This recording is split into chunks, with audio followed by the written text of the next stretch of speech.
It was on my way to the hospital that day when I encountered a beggar and, in a moment of compassion, welcomed her to spend the night in our spare room. Little did I know how that simple act of kindness would change our lives forever. The next morning, I returned home to a scene that left me absolutely stunned. This stranger had touched my son's life in a way I never could have imagined. It was a quiet Saturday morning, and I found myself tidying up Joshua's small bookshelf in his room, my mind a whirlwind of thoughts about work and family. As I moved books around, my eyes fell upon the guitar leaning silently against the wall in the corner.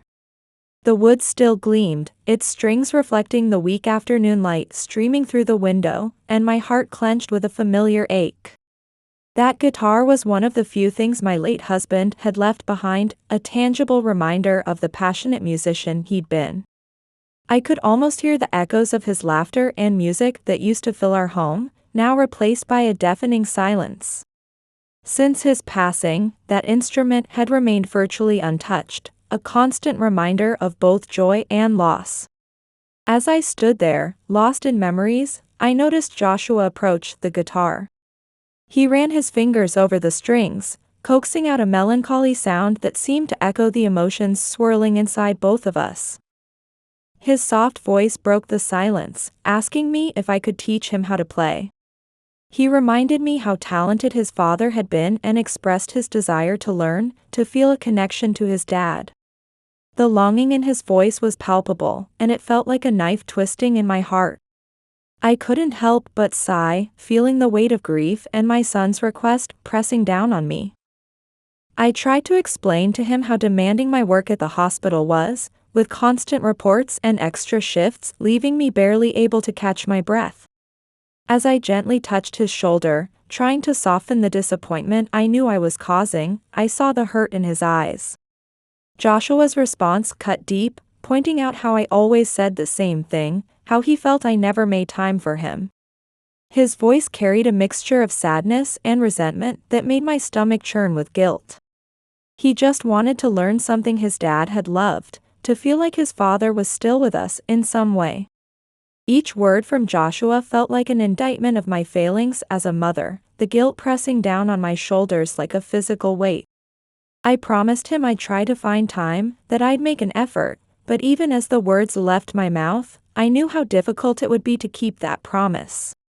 I felt torn between the demands of my job and my desire to be there for my son, a familiar struggle for so many working mothers. As I left the room and busied myself in the kitchen, speaking in a clear and firm tone, I couldn't shake the feeling that something had to change. I just didn't know what, or how. I was trying to get Joshua's attention, feeling the ticking clock of hospital duties weighing on my mind. "Joshua, honey, we need to go now," I said, my voice a mix of urgency and motherly concern. I explained that the hospital wouldn't wait and that his checkup was crucial. Standing by the table, arms crossed, I waited for him to look up from his book, my foot tapping an impatient rhythm on the floor. Joshua sighed, his reluctance to leave home as clear as day. He questioned why he needed a checkup when he wasn't sick, his voice tinged with that special kind of irritation only preteens can muster. I could tell he was upset about having his favorite activities interrupted. Leaning on the table, I looked straight into his eyes, trying to convey the importance of what I was about to say. I told him I understood his confusion but stressed that this was about prevention. My voice softened as I shared my fear of losing precious time with him due to something preventable, memories of his father's sudden passing weighing heavily on my heart. I wanted to make sure we were both healthy, I explained, even if the tests seemed bothersome now. My tone was gentle, but I couldn't hide the seriousness that came from a mother's deep concern and worry. Finally, Joshua nodded in resignation, seeming to understand my anxiety. He agreed to go, not wanting to worry me further, and picked up his backpack from the floor. As we walked through the bright, bustling hospital corridors together, I noticed Joshua curiously observing the diverse stream of people passing by. Meanwhile, I maintained a calm expression, but years of nursing experience had me subtly scanning for any signs of trouble. When we reached the examination room, a doctor greeted us with a friendly smile. She explained that we'd both have a simple blood test, assuring Joshua it might be a bit uncomfortable, but would be over quickly. Despite looking a bit anxious, Joshua offered his arm without protest. The doctor inserted the needle, and before we knew it, both tests were done. She praised Joshua, asking if it wasn't so bad after all, as she bandaged his arm. She informed us that the results would be ready tomorrow and advised us to go home and rest. As we left the hospital and headed back to our car, a woman caught my eye. She was wrapped in an old blanket, sitting on the sidewalk, her face etched with exhaustion and hunger. Moved by compassion, I approached her, with Joshua watching in surprise at my sudden stop. "Are you all right? Do you need any help?" I asked, my voice filled with genuine concern. As I looked into the woman's eyes, I felt a wave of genuine concern wash over me. She raised her gaze to meet mine, and in a voice as fragile as autumn leaves, she responded. Her words were barely a whisper, but they carried the weight of despair as she told me she hadn't eaten in days and was feeling very weak. I glanced at Joshua, noting the uncertainty etched on his young face as he watched this scene unfold. Turning back to the woman, I made a decision right then and there to help her somehow. As I studied her, sitting there on the cold sidewalk, I couldn't help but feel a surge of sympathy. For a moment, I hesitated, weighing the risks of inviting a stranger into our home. The woman, frail and clearly famished, simply lowered her eyes in what seemed like embarrassment. It was then that Joshua, who had been quietly observing, gently touched my arm and intervened. His words hit me like a bolt of lightning, reminding me of the values I'd always tried to instill in him. He pointed out that we couldn't just leave her there, that she clearly needed help, and that we had food and a warm place to offer. The sincerity in Joshua's voice made me reconsider my initial hesitation. I asked for her name, trying to offer a warm smile while curiosity about her circumstances tugged at my mind. She introduced herself as Michelle, her voice barely audible as she avoided direct eye contact. She shared that she had been living on the streets for years. I sensed her embarrassment, likely due to the obvious economic gap between us. While I wasn't wealthy by any means, I certainly had more food and drink than Michelle at that moment. I introduced myself and Joshua, then invited her to our home for a warm meal and some rest. Michelle looked up, meeting my eyes for the first time, and despite her haggard state, I saw a glimmer of gratitude. We all headed towards my car, the weight of the situation hanging in the air. As we neared our house, I broke the silence that had settled over us. I told Michelle that while our home was modest, I hoped she'd be comfortable, and promised to prepare a meal as soon as we arrived. Glancing in the rearview mirror, I saw Michelle's exhausted form and the faint smile of thanks on her lips. My heart ached with empathy for Michelle. Her vulnerability was palpable and impossible to ignore. As Joshua became more involved in Michelle's situation, he turned to me with a determined look on his face. His request caught me off guard. He thought we should let Michelle stay with us for the night. He pointed out how cold it was outside and that she seemed to have nowhere else to go.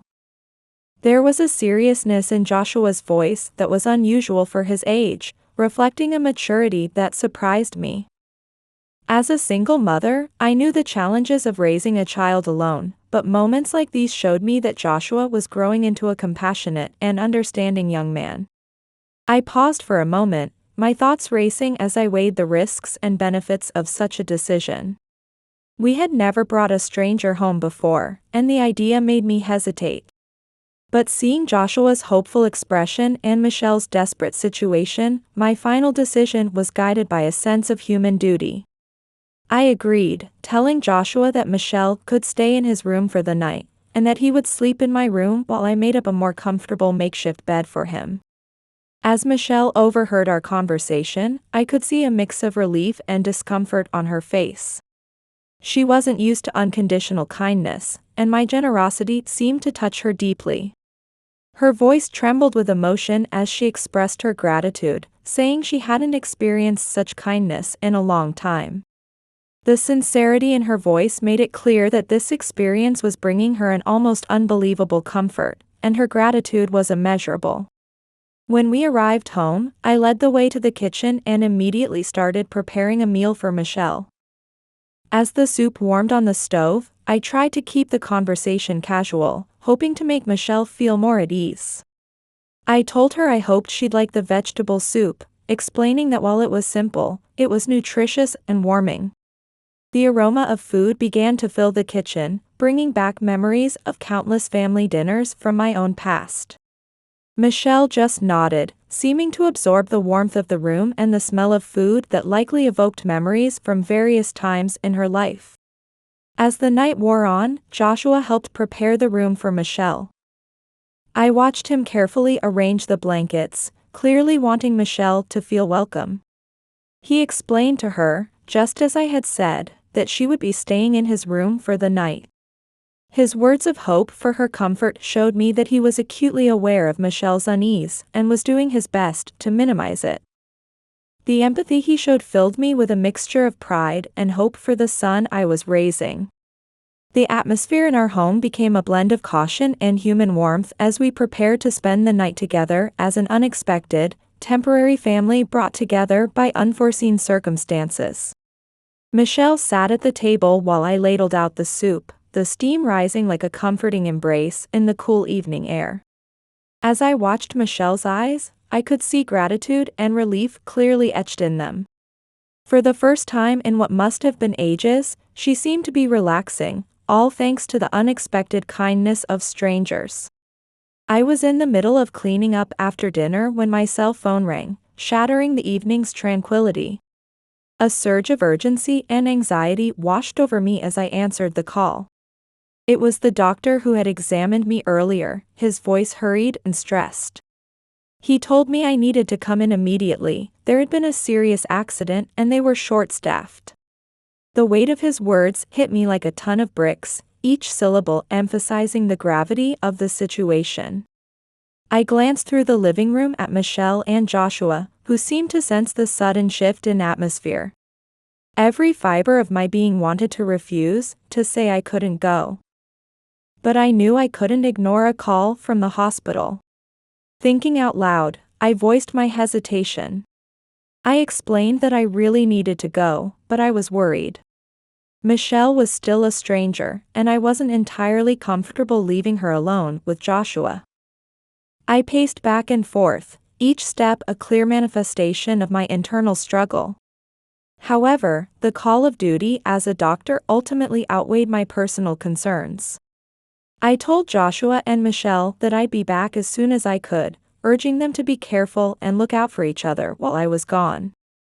Despite my own doubts, I tried to convey trust and calmness. Hastily throwing on some clothes and grabbing my keys, I left, leaving Michelle and Joshua alone together. After Kimberly's departure, an awkward silence settled over the room, but Joshua decided to break the tension. He pointed to the guitar leaning in the corner of the room. Joshua explained that the guitar was a gift from his father before he passed away. He shared his long-standing desire to learn how to play, but mentioned that his mom never had the time to teach him. Touched by the child's story and the instrument that seemed to hold so many memories and meanings, Michelle approached the guitar with reverence. She gently strummed the strings, and a melodic sound filled the room. Michelle told Joshua that music could be a beautiful way to connect with people and one's own emotions. She offered to teach him a few songs, explaining that while she wasn't a professional, music had always been an important part of her life before everything changed. Joshua looked at Michelle, his eyes lighting up with hope. He expressed his eagerness to learn, wondering what it would feel like to play a whole song and to feel the notes flowing from him. Joshua's enthusiasm was palpable as he sat next to Michelle, eager to absorb any knowledge she could share. Michelle adjusted Joshua's posture and guided his hand along the guitar's neck. She instructed him to press his fingers firmly in certain places, gently positioning the child's fingers on the correct chord. She suggested starting with something very simple, one of the first songs she learned. Michelle demonstrated how to play a D chord, her soft voice contrasting with the certainty of her instructions. When she strummed the strings, a clear, melodious sound rang out. Joshua observed carefully, trying to mimic Michelle's movements. With a shy smile, he attempted to recreate the chord, his first try sounding a bit clumsy. He looked at Michelle, seeking her approval and asking if he was doing it right. Michelle affirmed his effort, suggesting a slight adjustment to his finger position and helping him correct his hand placement. She reassured him not to worry, reminding him that practice makes perfect, not just in music but in everything we do in life. They continued like this for hours, the night slipping away as they immersed themselves in the world of music. Each song learned was a blessing, each correct chord a victory.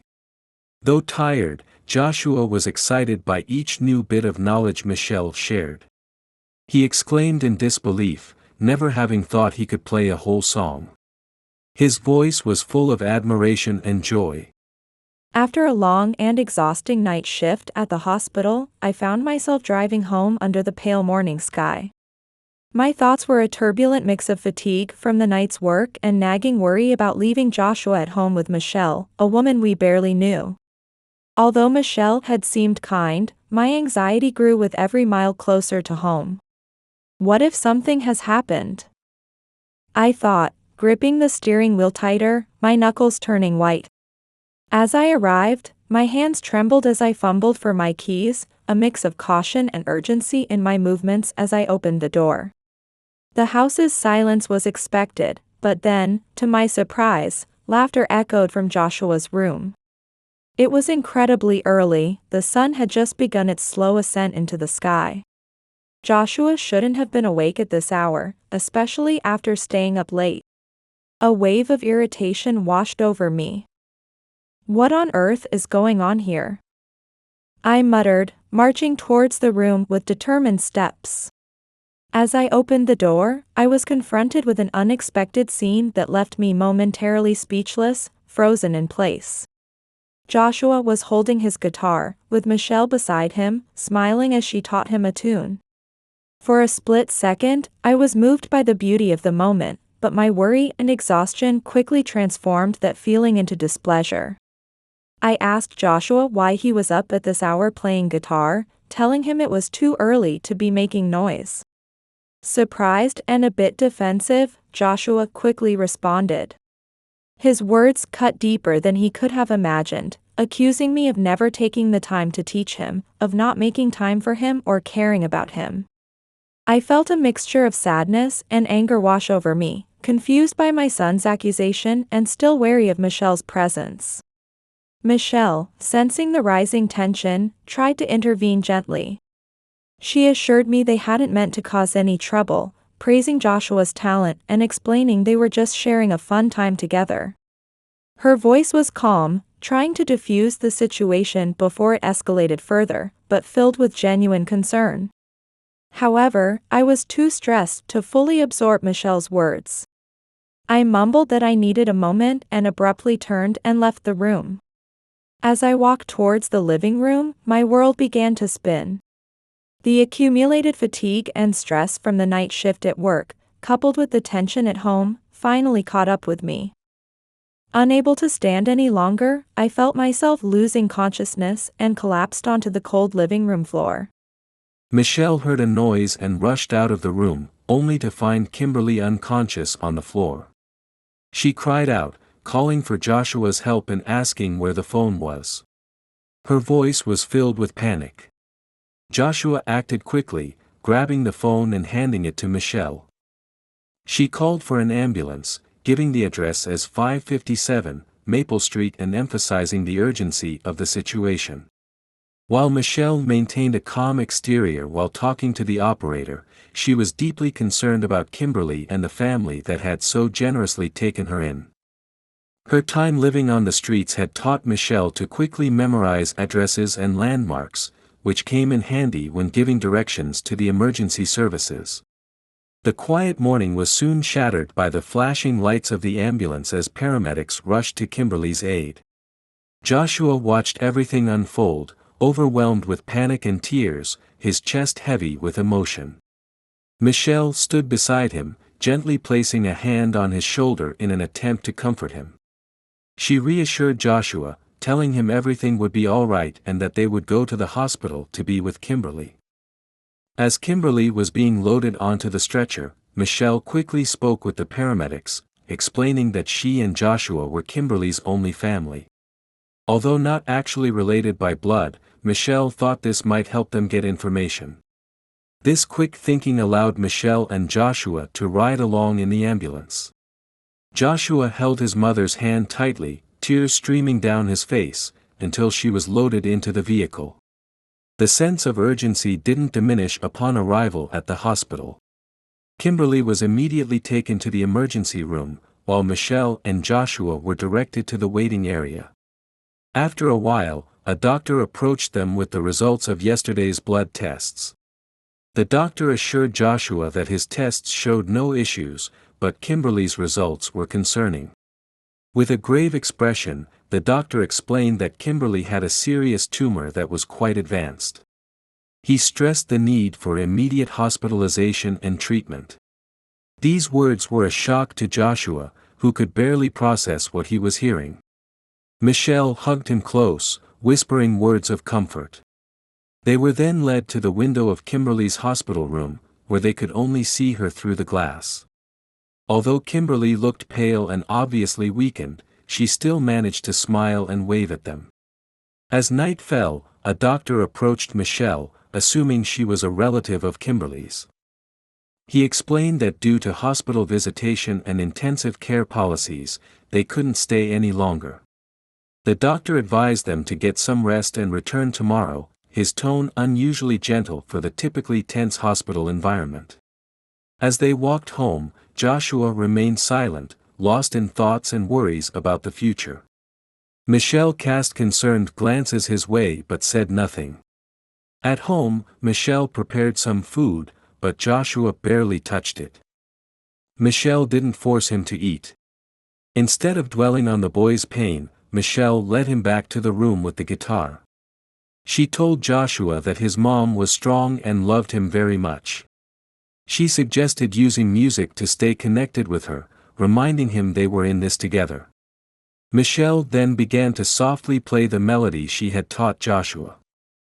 The sad yet beautiful tune floated between them, weaving a subtle but necessary comfort.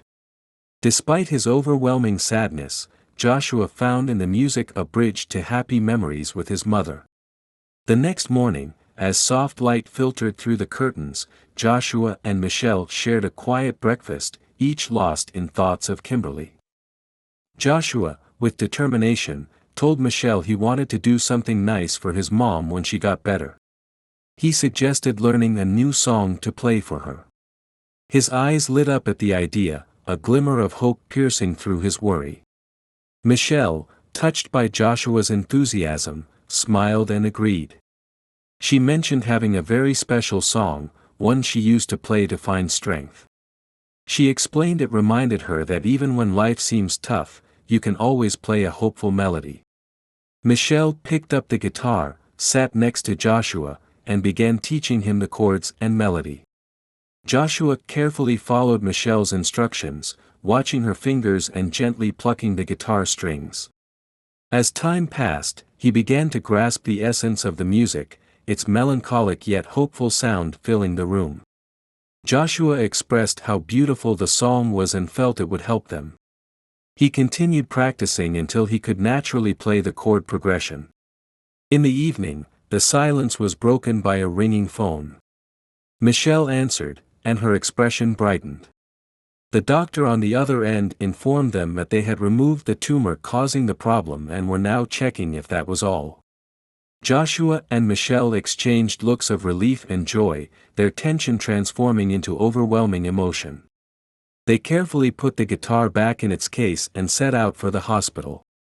On the way, their conversation swayed between reminiscing and making future plans. Joshua, intrigued by the melody's backstory, asked Michelle how she found the song, feeling it was something very personal. Michelle smiled shyly and began to explain. Michelle began to explain that it was a song her mother used to sing to her when she was little. She recalled how her mother always said that songs were little pieces of our souls that we could share with others. When Michelle found herself alone, this song made her feel like her mother was still with her.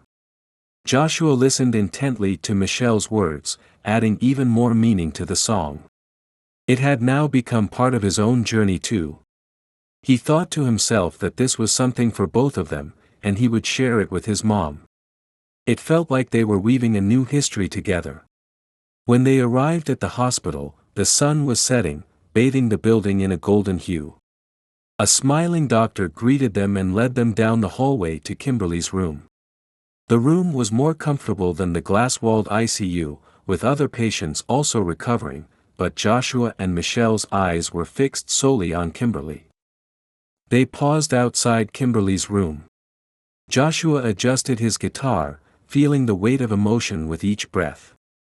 Michelle smiled encouragingly and whispered that they should make this moment shine for her. They quietly opened the door, and the first soft notes from the guitar broke the silence of the hospital room. Joshua began to play and sing as he moved forward, his voice a mix of nervousness and tenderness. Nurses and other patients watched with interest, but the music created a small world that enveloped the three of them. As I lay in my hospital bed, I heard a melody that made me look up, and tears immediately filled my eyes. A wave of surprise and joy washed over my face as I watched my son playing the guitar, a sight I knew Joshua would cherish forever. The music filled the room, its gentle notes promising healing, new beginnings, and a fresh understanding between us. When the last note faded, a reverent silence enveloped us all. I applauded softly, smiling through my tears, my voice choked with emotion as I told Joshua how beautiful it was and thanked him. Joshua set the guitar aside and came to my bedside, taking my hand. He told me he wanted me to hear this, that it was important to him, and that he wanted me to know how much he loved me. I squeezed his hand back, gazing at him through tear-filled eyes. I told him I loved him too and apologized for leaving so angrily that morning. My voice trembled as I searched for the right words to explain. I shared with him about the difficult night I had at the hospital, losing a patient, which had brought back the pain of the day his father died in the accident.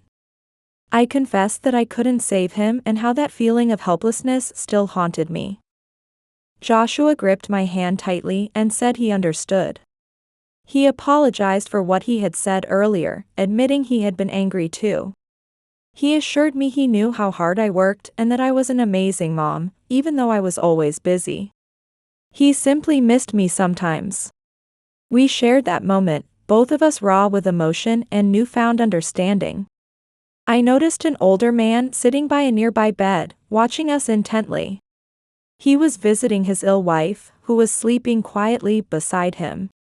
Michelle seemed to notice his gaze too and approached him after a moment of hesitation. She asked him, in a neutral but friendly tone, if there was something he wanted to say, as he had been watching us. The man, after a brief pause, stood up and came closer with a gentle expression. He looked at Joshua, still holding the guitar by my bed, and asked about his guitar skills, wondering how long he'd been playing and who had taught him. Joshua looked at Michelle with respect and gratitude, explaining that she had taught him just the night before and that she knew a lot about music. The man turned to Michelle with surprise and admiration, asking if she was a music teacher. He seemed knowledgeable about music himself and eager to hear her answer.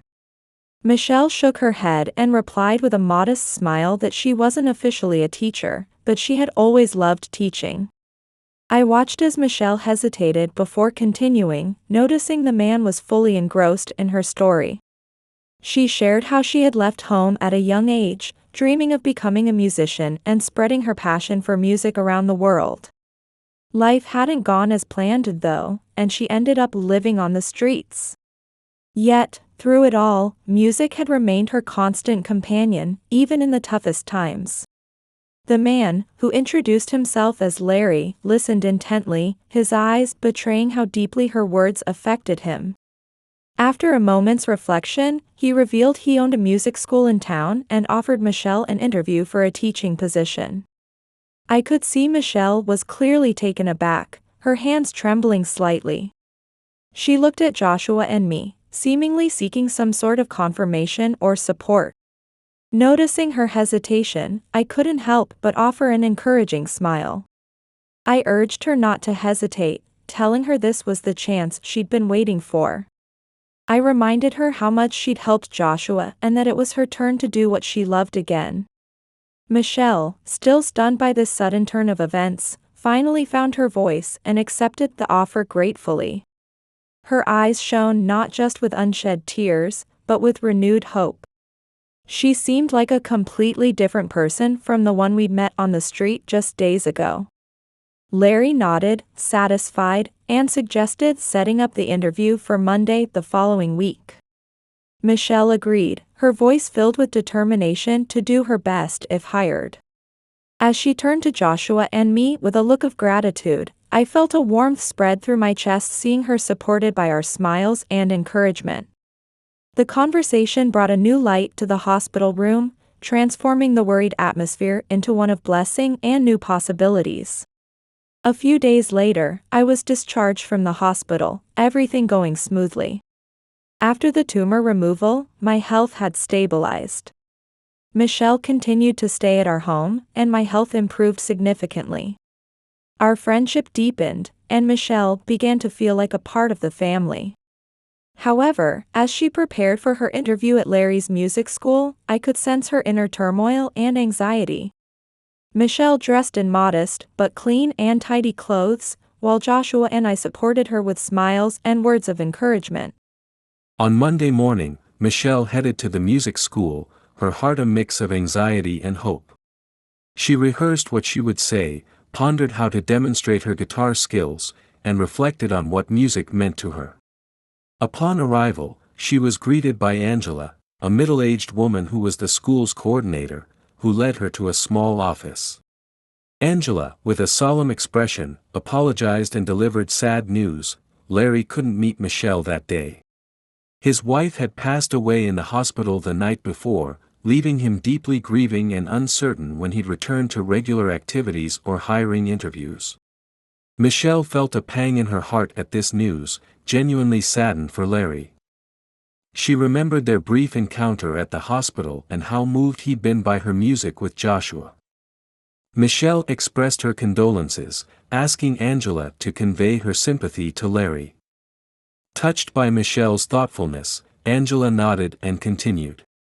She had another message from Larry, delivered the night before. Larry had been deeply impressed by Michelle's life story and passion for music. He'd instructed that she be hired regardless of the circumstances. Michelle was overwhelmed with joy and surprise, tears welling up in her eyes. She could hardly believe what she was hearing, expressing how meaningful this was, especially given the current situation. Angela smiled back, pleased by Michelle's reaction. She confirmed it was true and that they'd start the following week. They began discussing guitar class preparations and flexible scheduling options. Angela explained the school's processes and expectations in detail. Michelle listened carefully, nodding as she learned about the curriculum, teaching materials, and the school's educational philosophy. It felt like a dream. She could hardly believe she'd be doing what she loved and that it was valued. With the music school's words of acceptance close to her heart, Michelle returned to Kimberly's house with a lightness in her step. As Michelle walked in, I saw her beaming face and knew immediately that she had good news. Joshua and I had been waiting anxiously in the living room, our hearts filled with hope and anticipation. When she announced that she'd been hired and would start teaching guitar lessons next week, I felt a surge of joy that was almost overwhelming. Joshua's reaction was priceless. He leapt from the sofa, his face radiating pure happiness, and rushed to embrace Michelle. I couldn't help but join in, sharing in this moment of triumph. I told Michelle how proud I was of her, that she deserved this and so much more. As I felt tears of joy welling up in my eyes, I was struck by how far we'd come in such a short time. Once the initial excitement settled, I shared the news I'd been keeping secret. I told Michelle that while she was out, Joshua and I had talked, and he decided to enroll in her music school for after-school lessons. The look of surprise and delight on Michelle's face was unforgettable.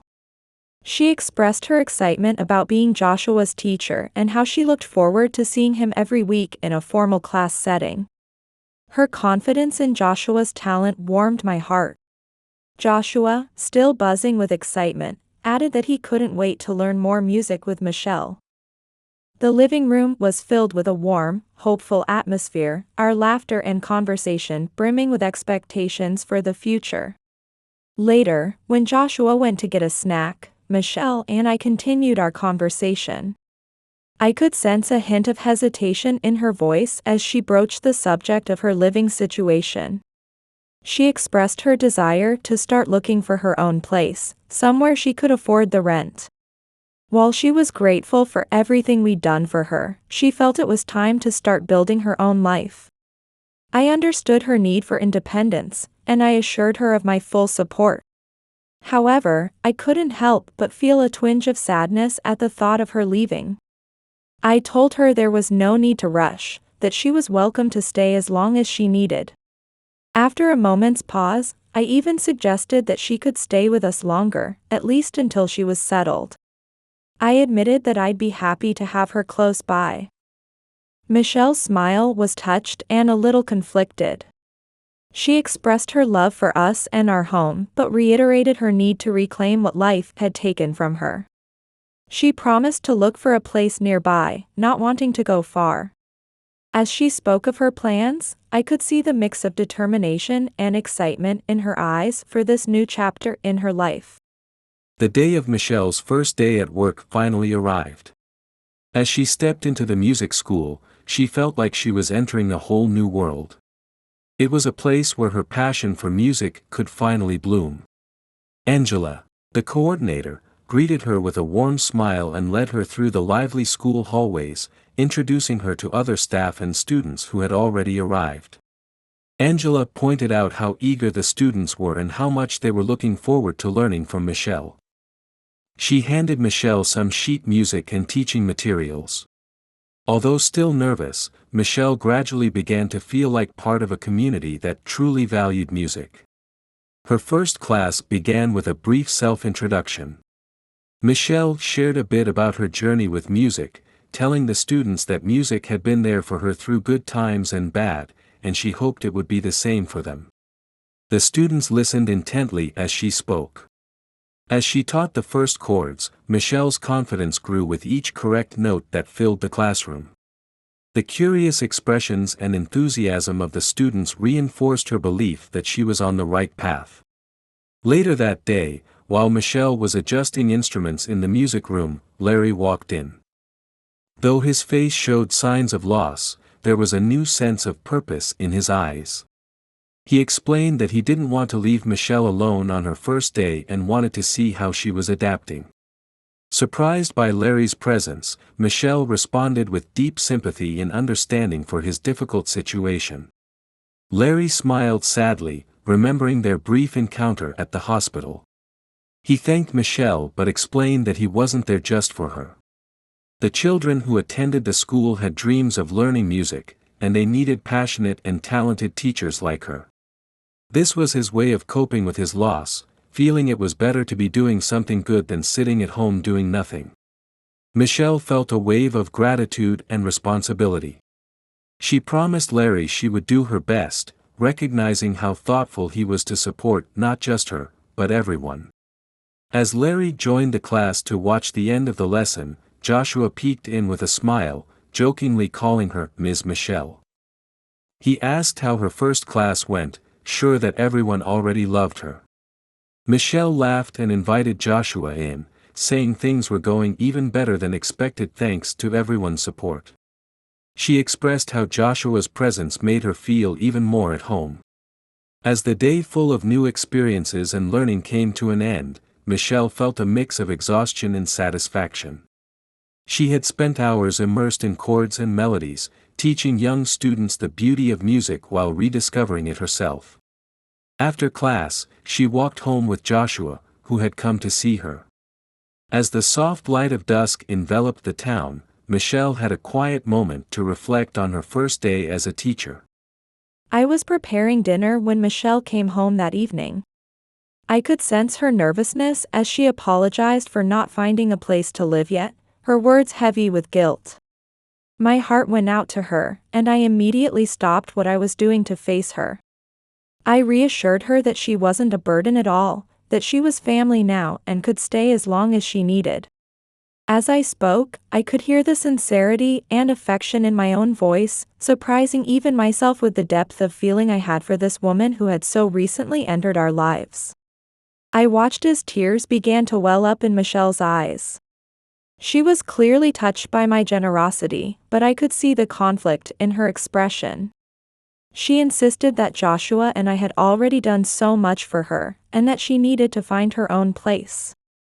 Her tears were now flowing freely down her cheeks, and I felt an overwhelming urge to comfort her.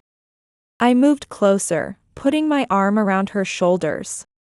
I told her that helping someone in need was never a burden, that she had brought so much joy into our lives, especially Joshua's. As I embraced her, I realized how true my words were. Watching her and Joshua share music together had truly enriched our lives in ways I hadn't even fully recognized until that moment.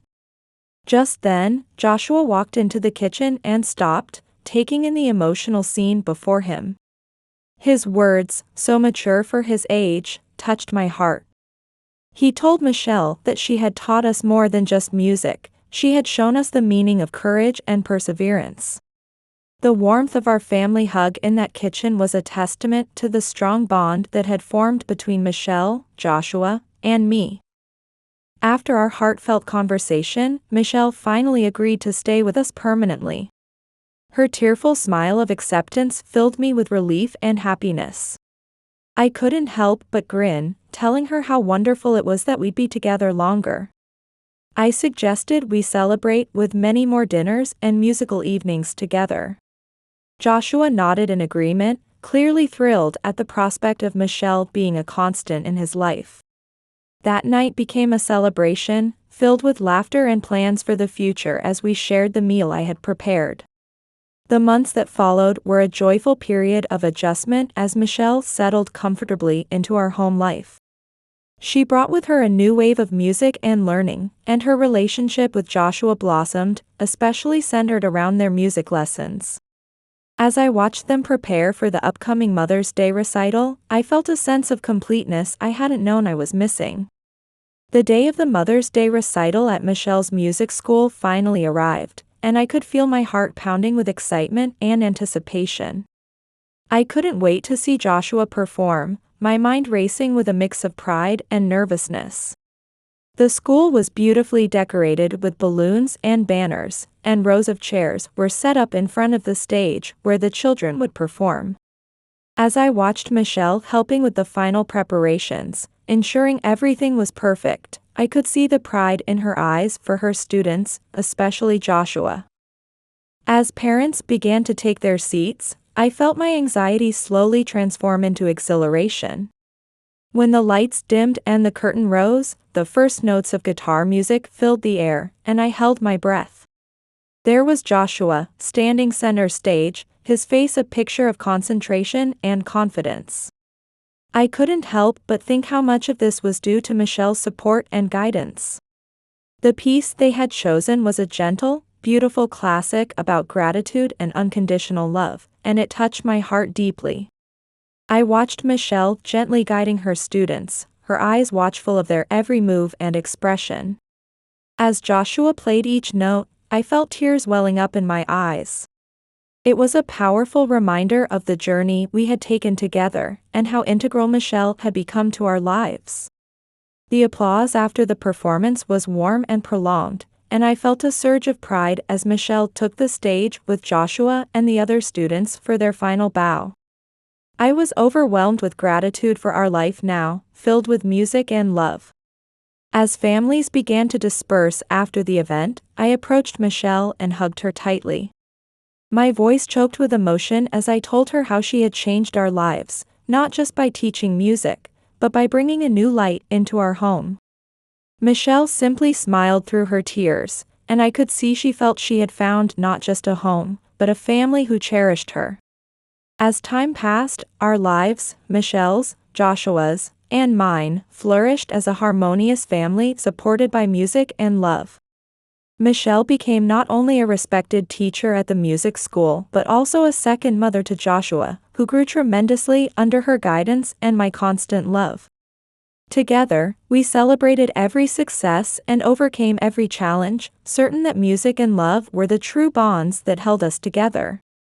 Michelle had finally found her home, surrounded by and loved by those she cared for, finding her place in a life filled with gratitude and peace. Our life had become a beautiful symphony of joy, and I knew it would continue to play on. If you enjoyed this heartwarming story, please don't forget to hit the like button and subscribe to our channel. Your support helps us continue to share wonderful stories like this one every day. Keep an eye out for the next amazing tale that will appear on your screen shortly. We deeply appreciate your support and engagement with our content. Thank you for joining us on this journey, and we look forward to seeing you again soon for more touching stories that remind us of the power of kindness, love, and music in our lives. Until next time, take care and keep spreading joy in your own unique way.